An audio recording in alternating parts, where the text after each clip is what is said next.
మీరు పట్టమన్నప్పుడు పట్టడం, దించమన్నప్పుడు దించడం ఇది నాటకం కాదు, జీవితం.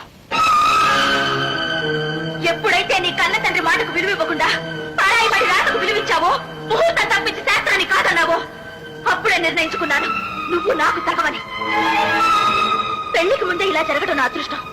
అదే పెళ్ళయ్యాక జరుగుంటే నీ అనుమానం తీర్చడానికి ఈ రోజు నా ముఖాన ఉన్న పసుపు కుక్కని కడిగేశాను, ఒప్పించాను.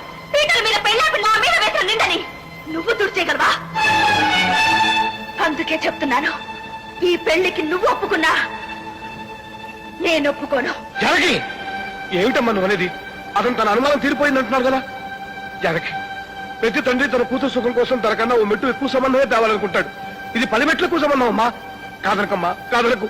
అమ్మా జానకి, ఈ పెళ్లి కాదనకు. నీకు తండ్రి తర్వాత తండ్రి అంతటి వాడిని. నా మాట విను. నిజంగా నేనే మీ కూతురునై ఉంటే